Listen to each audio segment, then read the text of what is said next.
Ny mofinaina isan'andro atolotry ny mpitandrina rakotina valina maoly.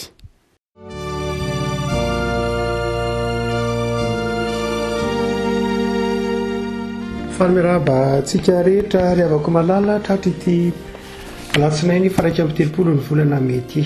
Ny mofinaina volahatra ao antsika anio dia ny Efesianina toko 7. Ny Efesianina toko 7 ny andininy fa 4:20 ka hatramin'ny 20. Efesianina toko 7 andininy fa 4:20 ka hatramin'ny 20. Fakitsika amin'ny naman'i Jesosy. Ary noho izany no andolehako amin'ny iray izay azon'ny fianakaviana rehetra ny an-danitra sy ety tany anarana, mba omena anareo araka ny aleny voninahiny, mba ho atanjahina fatratra amin'ny fanahiny ny toe-panahinareo, mba hitoeran'ny Kristy ao am-ponareo amin'ny finoana, ka hamaka sy olona mafy amin'ny fitiavana ianareo, mba haizanareo mba amin'ny olona masina rehetra ny afantatra tsara izay sakany sy lavany ary ahavony sy alaliny, ary alalan'ny fitiavan'i Kristy izay mitoetra noho ny fahalalana, izay mihoatra noho ny fahalalana, mba amenonanareo amin'ny fahafenon'Andriamanitra rehetra. Ary ho an'izay mahay manao mihoatra noho izay zavatra rehetra eny, mihoatra lavitra noho izay rehetra nangatahitsika na heverintsika aza, araka ny hery izay miasa atao amintsika ho azy any eny voninahitra ao amin'ny fiangonana sy ao amin'ny Kristy Jesosy hatramin'ny taranaka farany indrindra mandrakizay.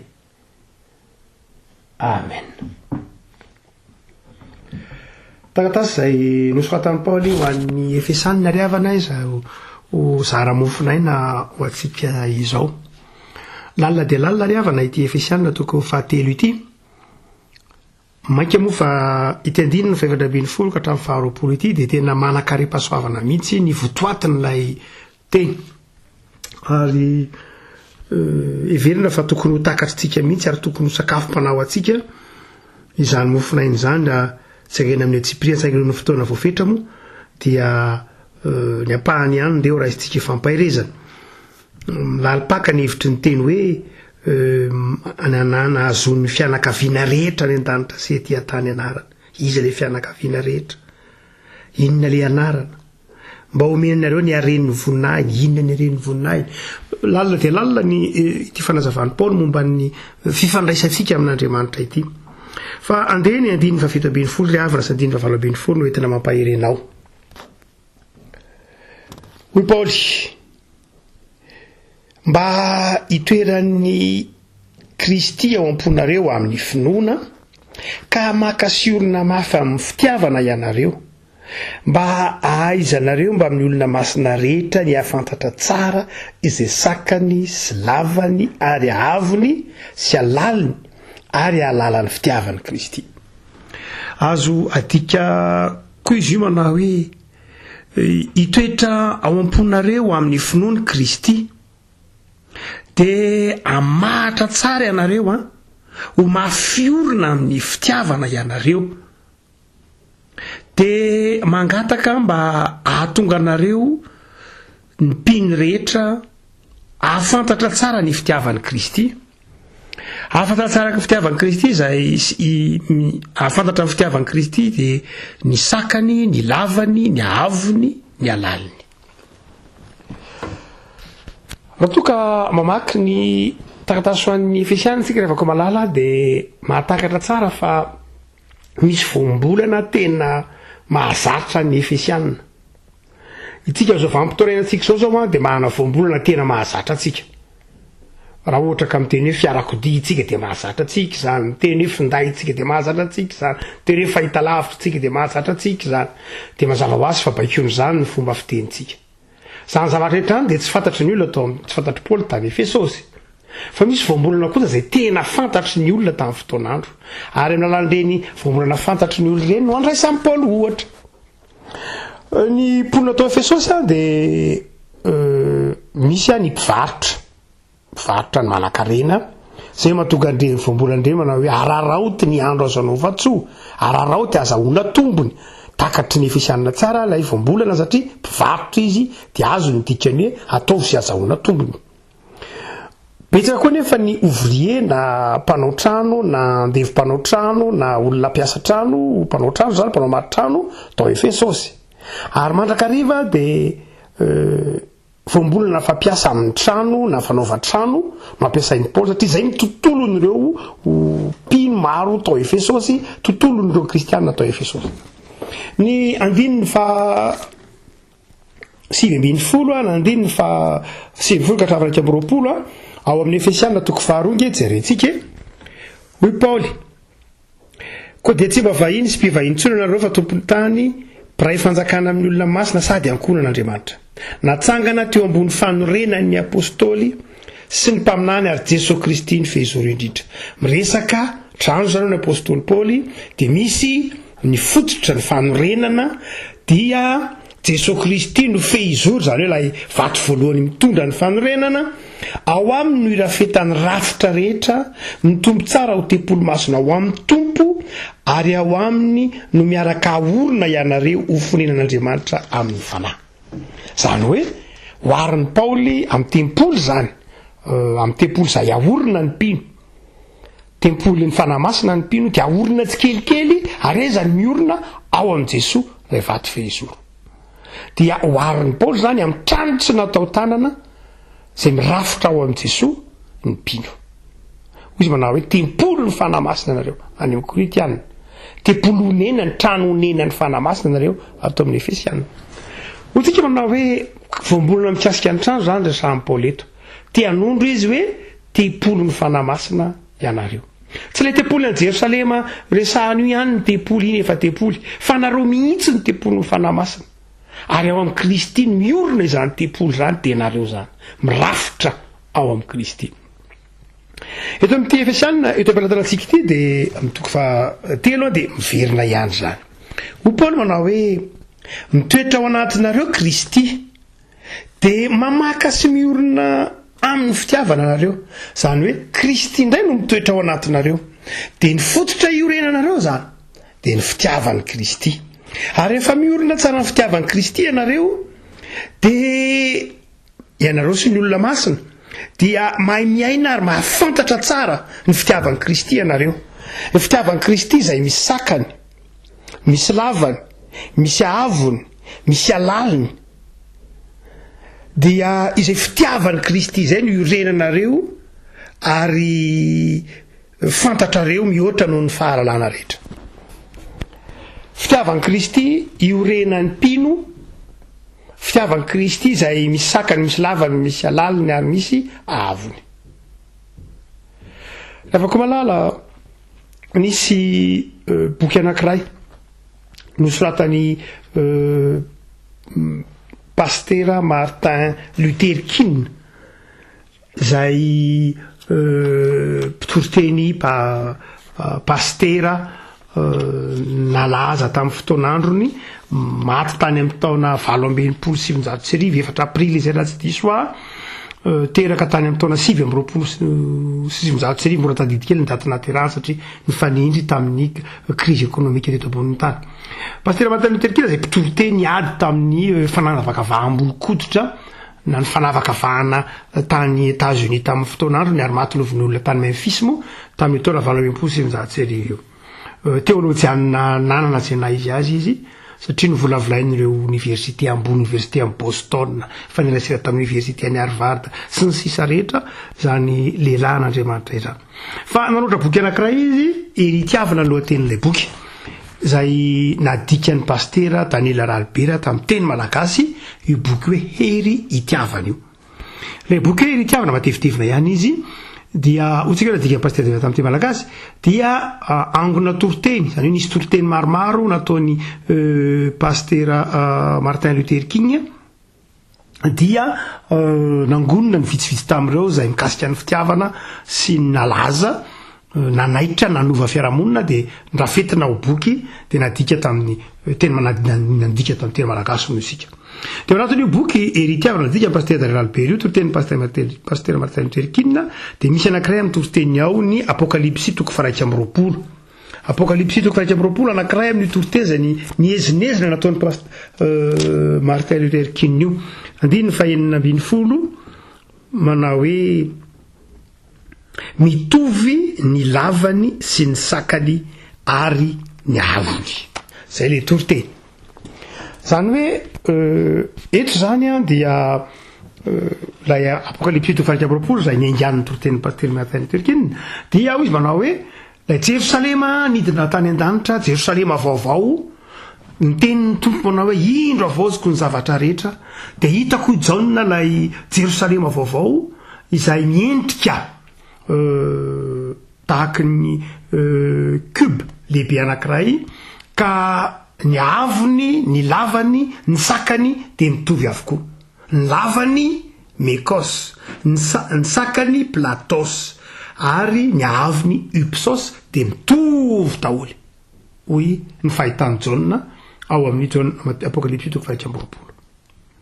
Eo rehefa koretantsika fa fanahy iray ihany no miasa. Ny fanahy izay niasa tao amin'ny Jaona ihany no ny fanahy niasa tao amin'ny Paoly. Tsy mbola hitan'ny Paoly mihitsy akory ny fahitan'ny Jaona. Hoe ilay Jerosalema vaovao ny fahitan'ny Jaona azy dia tahaka ny goba lehibe, ka ny lavany sy ny sakany ary ny avony dia mitovy avokoa. Efatra ambin'ny folo amby zato akio moa lazay ao amin'io apokalypsy tofarika amby roapolo andiny faina ambin'ny folo io. Dia fa ho Paoly eto zay fanitsinidra amin'izany koa.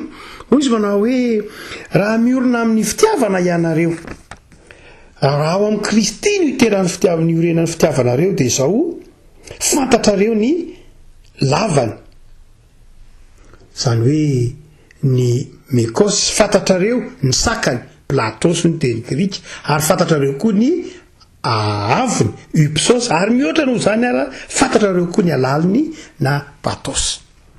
Raha koa malala inaka indikan'izany dia ao anatin'ny toriteny ny paster Martin Luther King io no anazavany raha koa malala fa ny lay Jerosalema vaovao izay mitovy avo, lava ary sakany dia tsy inona tsy akory fa ny sary ny fiainan'ny olona.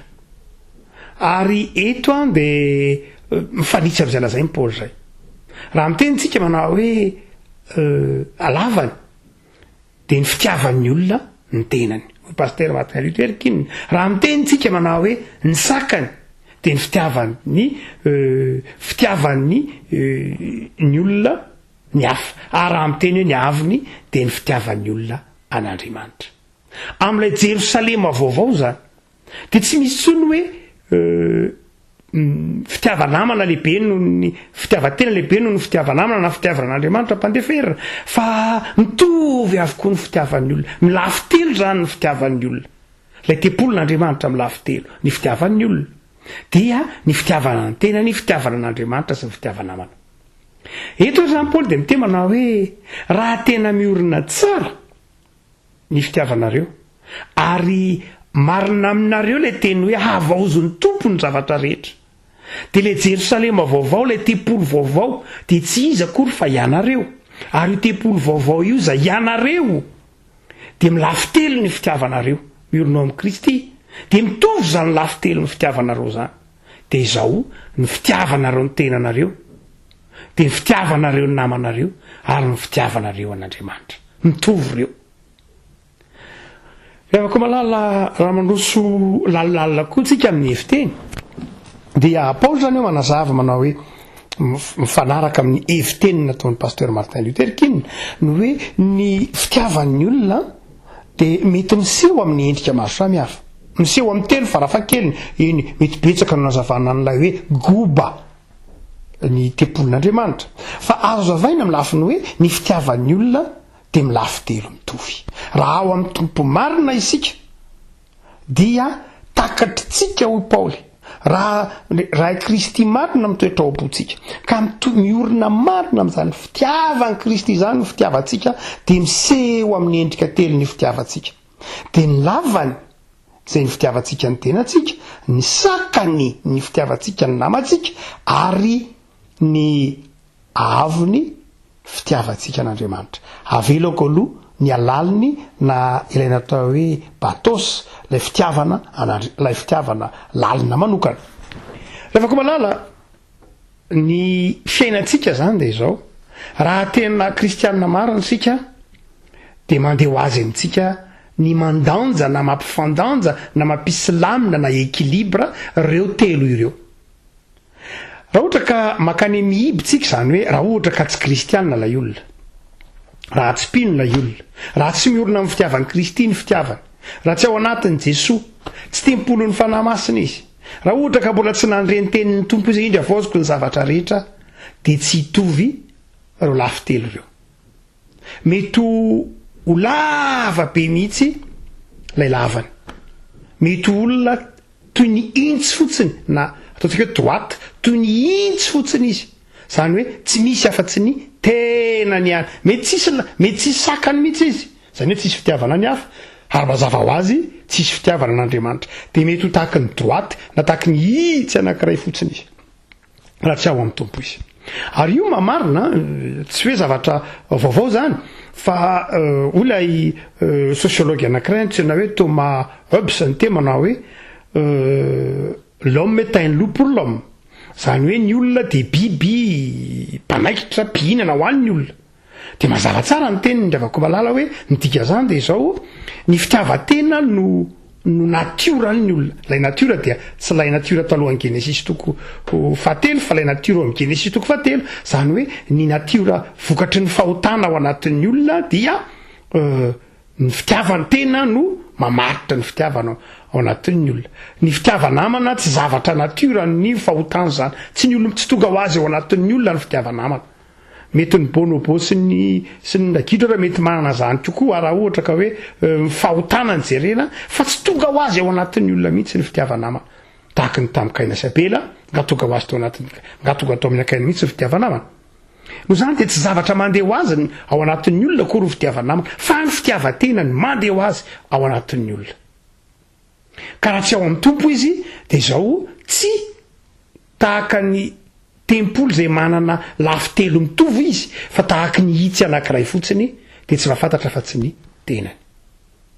Fa rehefa itoeran'ny fanahy masina izy na avaozon'ny tompo, ary marina aminy ilay teny hoe havaoziko ny zavatra rehetra, dia havaozon'ny tompo izy dia lasa lay itsy lay fitiavatena teo dia lasa misy lafy anankiray mipotra. Dia iny ilay sakany, iny ilay tenenin'ny Paoly amin'ity Efesianina ity sy tenenin'ny Jaune amin'ny Apocalypse Paul, la iny ilay teneny manao hoe platos lay plat, zanao teny hoe plat et largeur, dia sakany zany, dia rehefa tena mitoetra zany amin'ilay fitiavana ny amin'ny Kristy ny olona, dia lasa misokatra kokoa amin'ny hafa izy, lasa misokatra kokoa amin'ny hafa izy, lasa misy sakany. Na raha sakany izy dia lasa misy lavany, misy elatra vaovao misokatra eo aminy, satria asan'ny fanahy masina. Dia hoy tsika manao hoe io fitiavana faharoa mipoitra io, la endrika faharoa sy ny fitiavana rehefa mandray amin'ny tompo izy, avaozon'ny tompo, dia araka ny teny Martin Luther King teo, lasa toy ny fitiavany namany ny tenany. Araka ny teny Saotra Masina hoe tiavany namanao tahaka ny tenanao, dia mitovy amin'izay fotoan'izay ny alavany lay lavany sy lay sakany. Afaka malala mazava zany teny Saotra Masina zany. Raha toa ka miorina marina ny endrika faharoa ny fitiavana zany dia izao ny fitiavanamana. Ary Paul manao hoe rehefa tena miorina amin'ny fitiavan'ny Kristy nareo, dia fantatrareo fa misy ny fitiavana ny tenanareo, ary fantatrareo fa ny fitiavan'ny Kristy dia miseho koa amin'ny fitiavanareo ny namanareo, ary mitovy lanjy ireo raha tena miorina tokoa amin'ny fitiavana ny Kristy anareo. Dia izao lasa misy fitiavanama. Amin'ny fiainana kristiana dia raha afaka malala mety mitranga rehefa tsy ao amin'ny tompony olona, dia lasa tsisy fitiavanamana fa fitiavatena fotsiny.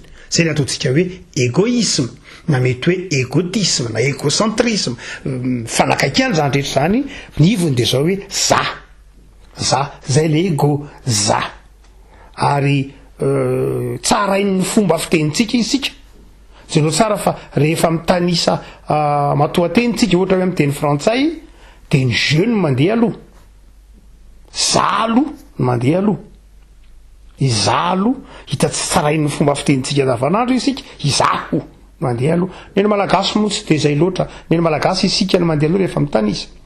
Dia tsika manao hoe zavatra mandeha ho azy lay maha-olombelona mpanota ny izaha aloha fa izao rehefa nandray an'ny tompo dia io fa lasa nisy platos lasa nisy sakany ka lasa fantatro ny hafa raha ohatra ka tsy ao amin'ny tompo indray dia izao no mitranga mety misy ihany ny hafa mety misy olona tsy ao amin'ny tompo fa manana fitiavan'olona fotsiny izy raha fitiavana namana izy mety misy zany ny altruisme dia tsy ny fivavahana kristianina ihany akory nampianatra tsy ny hoe altruisme fa nampianatra zany ny sinoa mampianatra zany ny grika mampianatra zany ny hindoisme ny antsoiny hoe altruisme hoe mampianatra hoe tsy ianao ihany ny tokony tiavinao fa tiavinao koa ny namanao altruisme fa zao rehefa koa raha tsy ao amin'ny tompo anao dia tsy mifandanjy ireo raha tsy ao amin'ny tompo anao dia tsy mety hitovy mihitsy ireo lafiro reo fitiavan'ireo tsy hitovy ireo arak'ilay fahitana nahitany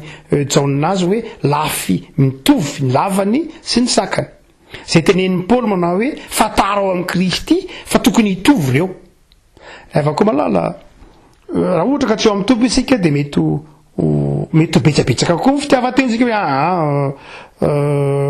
ny asa soa manomboka aloha dia ny tenako aloha vao ianao mety ho zay nandra ndraiky koa aza mety ho tia namana mety ho tia olona ianao na tia ny hafa mihoatra noho ny tenanao zay koa tsy izy misy olona nge tia ny namany mihoatra noho ny tenany zay koa tsy izy zay le tenen'ny psychologue manao hoe altruisme pathologique ny antsoina hoe altruisme pathologique mampatosy azy tsy tsara rahatra tsy mety dia lasa manoatra noho ny fitiavanao ny tenanao ny namanao tsy ataoko hoe fitiavatena fa atao hoe fanajana fikoloana manoatra lavitra ny kolonao ny anajanao ny tenanao ny fitiavanao ny namanao dia lasa patologika zay ireo psychologue satria ny tokony ho izy dia zao tokony ny tenanao no ianganao fitiavanao ny tenanao ny marodre fitiavanao ny hafa fa zao lasa ny hafa indray ny tianao noho ny tenanao dia lasa tranga tsy mety zay lasa areti-tsainy zay hoy ny filazan'ny psychologue azy mazafa be zany raha ohatra ka azavaina amin'ny fomba pratika dia zao atao ve tia olona ianao dia atao ve tia olona tia namana ianao dia zao ny soratra masina amin'ny temana hoe aoka hiara ory amin'izay ory aoka hiara mitomany amin'izay mitomany mifampitondrà ny mavesatra le teny malagasy hoe mifampitondrà mifa dia zao misy fiarahana mitondra zany misy fifamaliana le fifamaliana zany hoe misy réciprocité misy fifamaliana zany ao tsy hoe mifampitelina akory zany hoe raha misy olona azo pahoriana dia mijoro ao akaikiny ianao mibata miaraka aminy ilay fahoriana amin'izay fotoan'izay misy ianao eo akaikiny eo misy izy eo akaikinao dia miara mitondra ilay fahoriana nareo dia miara mitomany nareo milatsaka ny ranomason'ilay olona dia milatsaka koa ny ranomasonao ranomaso samihafa ireo fa zao miara mitomany nareo na miara mifaly amin'izay mifaly koa samy meme nareo fa fome samihafa fa miara mime zany hoe tsy mifampitelina ny dikany teny hoe ilay patologika ilay izy dia izao raha ohatra ka raisinao an'ny tenanao ilay fahoriana ka atelinao ilay namanao dia ianao rery no mitondra an'ilay fahoriany dia zay mahatonga hoe altruisme patologika zany hoe hoentinao an'ny tenanao daholo ny fahoriana dia lasa tsy miara mitondra amin'ntsony ianao fa hoentinao samy rery ilay fahoriana dia manimba anao ilay izy lasa tsy altruisme ntsony ny filaza azy zany hoe tsy lasa fitiavanamana ntsony fa lasa atelinao samy rery ho azy ilay fahoriana hoentinao daholo izy rehetra dia tsy miara mitondra ny dikan'izay ny miara mitondra dia eo akaikiny ianao misy ianao dia manome maridalana azy fa patologika zany hoe tsy zay ny tadiavin'ny soratra masina tsy hoe alainao daholo ny fahoriany dia ianao mipetraka eo amin'ilay fahoriany dia tsy miavaka ntsony ianao sy izy fa lasa ao anatinao izy lasa raisinao manontolo ny fahoriany dia lasa manimba anao ary manimba azy fa ny fiarahana mitondra ny mavesatra ny zava-dehibe eo ianao dia eo izy samy misy nareo samy eo akaiky eo hitany ianao zany io hitany hoe ity ny fahoriako dia io ianao mitondra azy fa tsy hoe rofinao ny fahoriany dia tsy misy tsony izy fa hoentinao avokoa rehetrarehetra zay mahatonga ny psychologue rehefa rehefa mampahery olona manao tadremy tsara fa tsy azonao midika ny teny hoe patolozy hoe fitiavanamana, tsy azonao midika ny teny hoe empathie, tsy azonao midika zany rehetra zany hoe miteraka fandraisana andraikitra zany a, miteraka fijoroana zany a, miteraka fa tsy miteraka hoe atelinao akory, raisinao anao daholo ilay fahoriana. Jesoa ihany navitan'izany. Jesoa ihany navita naka ny toerantsika dia nitondra ny fahotantsika rehetra, nitondra ny tebitebitsika teo amin'ny hazo fijaliana. Tsika tsy afaka manao an'izany. Itsika miara mitondra ny mavesatra, itsika mifampahery, miaino, miara mitomany, miara mikaroka vahaolana, manampy ilay olona ao anatin'izany fijoroana zany, fa tsy itsika akory no mitondra zany rehetra zany. Jesoa ihany navita an'izany. Jesoa navita nitondra ny fahotantsika fitapitrisa teo amin'ny hazo fijaliana satria izy Andriamanitra. Izy ny nanafoana ny tenany ary nitondra n'izany fahotantsika sy fahoriantsika zany teo amin'ny hazo fijaliana. Izy ihany mavita an'izany. Tsika tsy afaka manao an'izany fa patolojika zany amintsika, tsy vitantsika zany. Miara mitondra ny mavesatra ao anatin'ny fifankatiavana. Zay no ankatahana amintsika. Io tsika manao hoe ndraindray mety ho diso na ilay fitiavanamana aza mety ho lasa sakany be indray dia kely le lavany, zany hoe lasa lehibe lavitra indray le fitiavanamana. Marina kokoa lay altruisme raha ohatra ka tsy ao amin'ny tompo isika. Ny tompo tsy ny tenanao mihitsy hoe mpiteo ny tempolin'Andriamanitra, dia ny tenanao zany mba amonjenao ny hafa. Marina izy fa ny temana hoe tsy misy manana fitiavana lehibe zao dia mba loatra eny amonjy sakaizany. Fa amin'izay fotoan'izay tsy manana potika loatra fa mamonjy no heviny. Fa eto dia izao rehefa ko malala tena zava-dehibe mihitsy amin'ny foto-kevin-dehibe ny hoe tianao ajainao ny tenanao. Tsy ataoko hoe tiana ny tena fa ajaina. Tia ny tena koa tempolin'Andriamanitra, Jesoa atao anatiko ny fanahy masina atao anatiko mitafy an'i Kristy dia ajaiko tsara zany ny tenako. Karakaraiko ny sakafo hohaniko, karakaraiko ny fanafody tokony hohaniny, karakaraiko ny fahasalamako, karakaraiko ny fomba ampadio azy, amendrika azy satria ny fanahy masina atao anatiko. Zay lay lavany, zay lay mekos. Fa ny faharoa dia izao mihitatra kosa io dia manjary mahatonga ny fitiavanamana. Ary fitiavanamana izay dia mifandanja amin'ny fanajako ny tenako. Tsy mihoatra be zany ka anadinoko hoe za tempolin'Andriamanitra. Tsy hoe tsy ampy zany ka mahatonga anadiny hoe io namako koa tempolin'Andriamanitra. Fa ny fahatelo dia izao lay tenenina hoe ipsos dia tsy afa-tsy akory fa lay fitiavana an'Andriamanitra. Ny lafy fahatelo izay tenenin'ny Paoly eto manao hoe fantatrareo ve ny fitiavan'i Kristy fa sady misy lavany zany, misy sakany zany, misy avony zany dia ninona fitiavana an'Andriamanitra. Fitiavana an'Andriamanitra io ny lafy fahatelo ny fitiavana an'i Kristy. Io aza no voalohany raha ohatra ka ho anareo mahay fizika dia ny vertikal no azo alohan'io horizontal. Zany hoe ny sarotra kokoa ny maka ny marin-drano raha tsy mazava tsara aloha, mora kokoa ny maka ny vertikal. Fa zany hoe eto moa dia inona lazain'i Paoly farany satria endrika isehoana ihany hoe lay fitiavana an'Andriamanitra lafy fahatelo ny fitiavana. Dia izao raha ao amin'ny Kristy tsika dia takatritsika ny fitiavana an'Andriamanitra. Dia ilay fitiavana an'Andriamanitra izay tsy inona tsy akory fa hoarina amin'ny lafy fahatelo ary tsy latsa-danja noho ny fitiavanamana, tsy latsa-danja noho ny fitiavana ny tena, fanajana ny tena. Alao ery ary avako malala. Move tena mitoetra ao anatintsika tokoa ny fitiavana an'Andriamanitra. Mety misy olona tia ny namany, mety misy olona manaja ny tenany, fa zao tsy manam-pitiavana an'Andriamanitra izy. Dia ampifandraisana amin'ny toritenin'ny Martin Luther, ampifandraisana amin'ny tenin'ny Paoly. Indro avaoziko ny zavatra rehetra. Efa navaozo ny tompo ny zavatra rehetra ry havako dia izao. Ny olona no avaozo ny tompo marina, ny olona nandray ny fanavaozan'i Kristy marina ka miorina amin'ny Kristy ny fitiavana dia sady manana ekilibra izy, manana lamina sy tony tsara izy ka mitoetra ny fitiavan'i Kristy manjary fanajana tena, fitiavan'i Kristy manjary fitiavanamana ary ny fitiavan'i Kristy manjary fitiavana an'Andriamanitra. Fa ny farany dia hoy Paoly misy ihany antsoina hoe halaliny batos. Ao amin'ny apokalipsy dia tsy niresaka loatra ny fahitany Jaona, tsy niresaka hoe dia hitako ny halaliny satria efa lay fiainana mandrakizay no hita. Fa eto Paoly dia miteny misy halaliny ilay izy.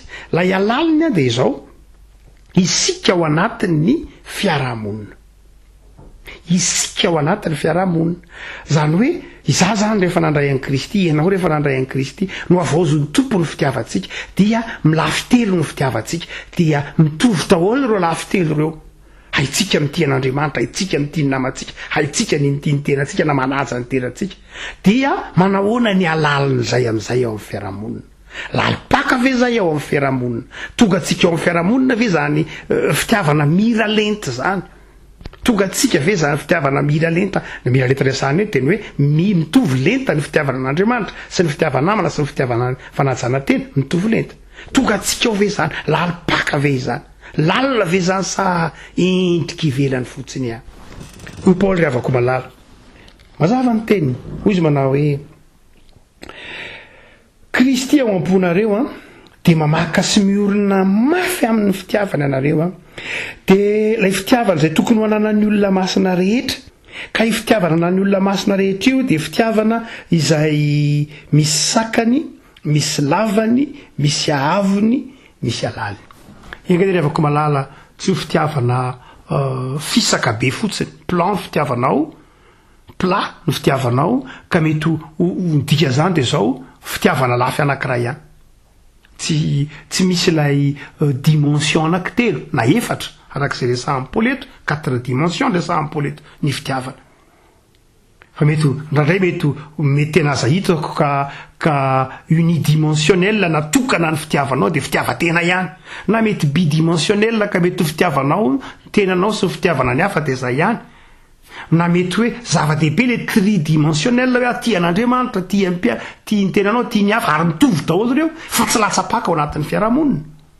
avako malala dia ny fanahin'Andriamanitra hiasa mahery ao anatinao ka atakaranao fa tokony hifandanja tsara ny fitiavanao ny namanao ny fitiavanao ny mpiarabelona aminao fitiavanao n'Andriamanitra ary fitiavanao ny fanajanao ny tenanao sy ny fitsahanao atsehatra ao anatin'ny fiarahamonina ho lalina ne izany ny herin'ny fanamasina ravako malala hanavao anao mba hahatonga ny fitiavanao na dia ny fitiavana n'Andriamanitra mba tsy hoe fitiavana n'Andriamanitra no io eto am-pamagnana ndray mety ho diso ho zavatra kely ndray mety ho veriny olona ve rehefa fitiavana n'Andriamanitra dia iny ny tena zava-dehibe lay vertical lay psosy lay lava lay iny ny tena zava-dehibe anareo tsisy raraiko anareo mihitsy tsisy raraiko ny vatako sady tsy dioviko tsy karakaraiko tsy tsaboko fa ny Andriamanitra ihany tsy zay ny fitiavana tiany Paoly anareo fa misy lavany misy sakany fitiavana ary hoe Martin Luther King mitovy ireo tsy hoe tsisy raraiko anareo avako tsy za tsy mirararay aman-dreny fa ny Andriamanitra ihany za tsy mirara havana tsisy raraiko namana tsisy raraiko mpiarabelona ny Andriamanitra rery dia ilay psosy ihany zany eritreretanao dia lasa unidimensionnel ny fitiavanao tsy zay ny tenen'ny Paoly eto fa fitiavana amin'ny lafitelo ary hoy izy ohatra maso hoe mitovy daholo zany tokony ho hita miariary zany hoe olona Andriamanitra tsy miteny aminao mihitsy hoe za tiavana dia azy hitiavana ny olona rehetra tsy miteny an'izany Andriamanitra fa hitiavanao ny olona rehetra hitiavanao ny tenanao anajanao ny tenanao sy hitiavanao ny namanao ivavaka tsy jery tobaotsoranao zahay fa ny lafitelo ny fitiavanao dia miorina ao aminao Jesosy ianao Jesosy zay nahay ny ty ny namana ny tianao Andriamanitra ary tao anatin'ny fanajana ny tenany ny fiainany tompo ampianary zay atakatra fa sarobidy aminao ny fitiavanay ary eo aminao ihany anaranay ny hitondranay ny fiainanay mba hanana lava sy lavany mifanaraka amin'ny sitraponao sakany mifanaraka amin'ny fitiavanao ahavo mifanaraka amin'ny didinao ary alalina mifanaraka amin'ny antsonao mampairezana tompo atsiaro fa zava-dehibe ny fanajana ny tenanay aza velanao hanao tsinitsinina ny tenanay izay tempolinao zahay ampianary zahay aikolokolo zany anajany zany hitandrinay zany satria fonenanao ny tenanay ny vatanay ny mahaizahay anay ampianary zay tompo atsiaro fa tsy zay ihany ny lavany tsy lavany ihany zahay ampianary ko atsiaro fa sakany ko zahay atsiaro fa momba ny tenanay ny namanay atsiaro fa zava-dehibe izy ireny ary atao vololailaina izy ireny zahay ny zava-dehibe tsy zahay mandray ny fahoriana izy ireny ho fahorianay loatra fa izahay miara mitondra izahay eo akilany miara mitondra miara mifaly aminy tompo ampianariko izay atsiary fa foana ny fitiavana tsisy anao Andriamanitra ny fitiavana anao Andriamanitra no iangan'ny zavatra rehetra dia ampitoera ty anatinay ny fitiavanao ary tao amin'izay tsoro vavolombelona mba ho lalina sy latsapaka any amin'ny fiarahamonina ny fitiavanay jereo tompo ny firenenay sy tranony marary ampio ireo manana ady am-panahy fa ao ny manampianay amin'ny famahana olona maro samihafa eo anivon'ny fiarahamonina dia jereo amin'indra fonoko tompo ireo mbo namanay mbola any amin'ny hopitaly ireo marary any amin'ny hopitaly sy tranony Jesosy ireo miantoraka aminao dia tononona amin'izy ireny Jesosy ny fiatananao amen